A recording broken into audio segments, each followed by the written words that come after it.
You forgot one of my titles. What? The presidential envoy for Kosovo and We're Serbia. going to You get know to that's that. my favorite. You have so many titles. I can't That's keep my up with them. favorite, though. But I'm really excited you're here for the first time ever on Cash's Corner. You're our first guest. I couldn't think of a better friend and host and patriot to have on our show.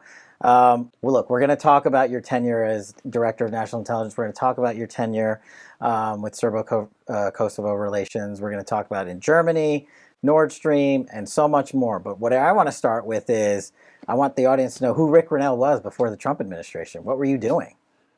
Wow, that's a good question. Well, as you know, whenever I talk about myself or talk about life before politics or outside of politics, I have to go to immediately to 7 years ago when I was diagnosed with non-Hodgkin's lymphoma, which was a devastating moment for me. I thought I was a goner. It was a aggressive form, stage 3.5, and I always joke with my doctor who said, when I say, you told me it was stage 3.5 because you really didn't want to tell me it was stage 4 because you thought I would give up. But I'm a Christian, I'm a believer, and I immediately had to really go to the core of who I was and figure out how do you beat cancer and how do you stay really connected. How'd you do that? You know, what's really interesting is, you know, my partner Matt, and Matt was a data guy and working for Discovery Communications running data. And when I was devastated and we got the news, he cried. And I looked at him and I said, you can't do that ever again. Like, I'm losing it. And so I need you to be strong. And so he's like, okay, I'm done. I'm focused. And he then started asking me these questions and created this system on his laptop, which later on allowed him to quit his job, go to friends and family, launch a company. And it's now called Treatment Technologies and Insights. It's in 4 languages around the world. It's free. And it should always be free no matter what happens, because it's on the App Store. It's on, you know, all of the available platforms. And it's called Wave Health. And it's a tool that goes to your phone. It uses artificial intelligence, and it allows people to really champion themselves in the midst of a struggle. It's not just cancer anymore. It's every single chronic disease. And it's a long answer to say, I found that I had the strength in me, and I just needed to be validated a little bit on the steps. And you needed Lola. And I needed my dog Lola, which, you know, I'd come home and I was bald after you know, I did 6 rounds of 5 different chemos every single round. So I did like 30 different cancer chemotherapy treatments. And I'd come home and my dog would totally sense what was happening and would be with me and would lick my head and she'd even walk softer. It was very cute. But I think the answer is that it's defined me now. I'm a better person because of cancer. I'm less worried about what people say. I'm less worried about consequences of telling the truth. I live each day. I get up and I'm so thankful that I have every single day now, the full day to live. And I say, make the best of it and get out there and make your world better. And I think I'm less selfish after cancer. Little things don't bother you anymore. So I hate to say this because I never want to go through it again and I never want to have it. But cancer made me better. Wow. I don't think I've ever heard anyone who had such a high level of cancer say that, but you're on the other side of it. We're happy that you are, and that Matt and Lola got you there.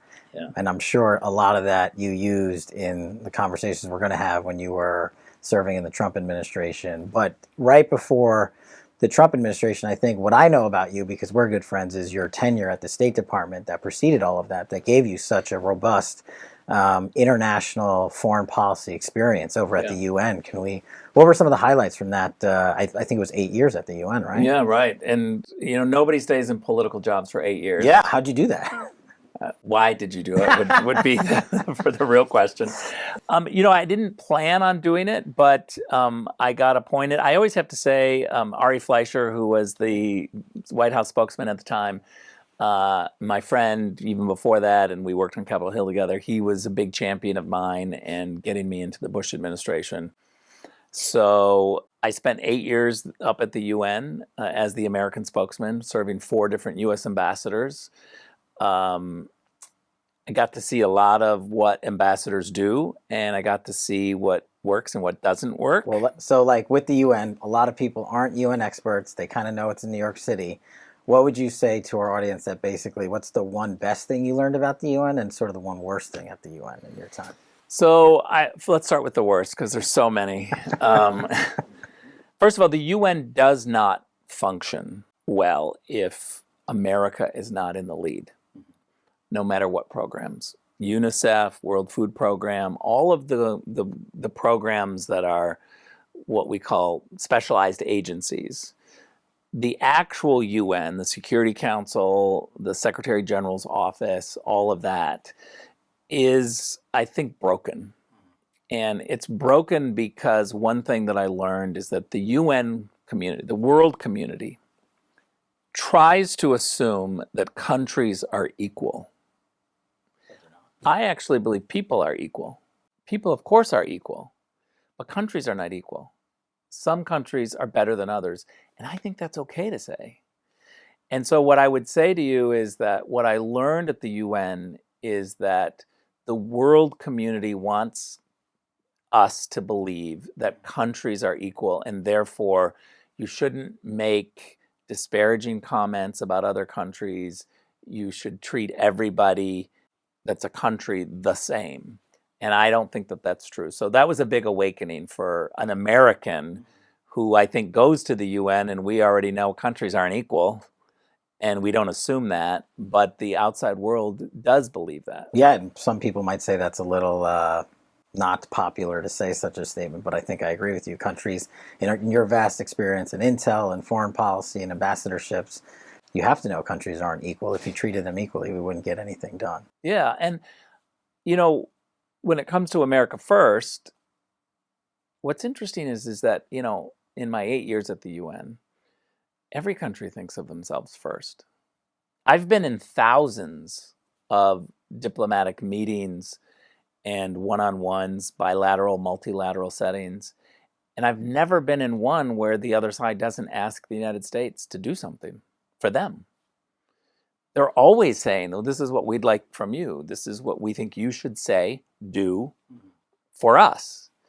And yet, if we do that, somehow we're at fault, or We're the villain. we're a villain. And I think that's got to change. We've got to be able to understand that we as America get to defend ourselves, get to represent ourselves, get to fight for ourselves. I do think that it's only controversial in progressive circles in Washington. In Berlin, where I served, America First is not controversial, because most people don't know that. they say, of course, America should be first when you're in America, because in Berlin, we think Germany should be first. So we'll skip around chronologically, but I think let's go to Germany. You were President Trump's ambassador to Germany. Most people don't know Germany is Europe's biggest economy. They think the United Kingdom is, but it's actually Germany. I know you dealt with a lot of high political issues, high volume issues such as Nord Stream. Tell us about your tenure getting to Germany, and what were some of your biggest accomplishments that you think Americans or the world doesn't know about? So it's a big question, and there's so much packed into that. What I would say is, Chancellor Merkel is finishing, right? We're seeing the end of her tenure. And what I would say is that it's clear from me being there and watching the Germans up close that over the last 12, 16 years of her tenure as the Chancellor of Germany, as the leader of Europe, that she's fundamentally changed conservatives. She's coming from the Conservative Party, but she personally moved away from the Conservative Party. And she kept winning because she was able to put together a coalition of folks outside of the conservative movement. but she lost a lot of conservatives. She moved, and her base didn't always move with her, which was, I think, one of the reasons why there was a rise of the conservative parties and a lot of conservative voices, even in other parties in Germany. So I wouldn't say that she was a great champion for the conservatives. I also think that the Germans, just everyday German, wants a leader that is quieter, that's not too dramatic.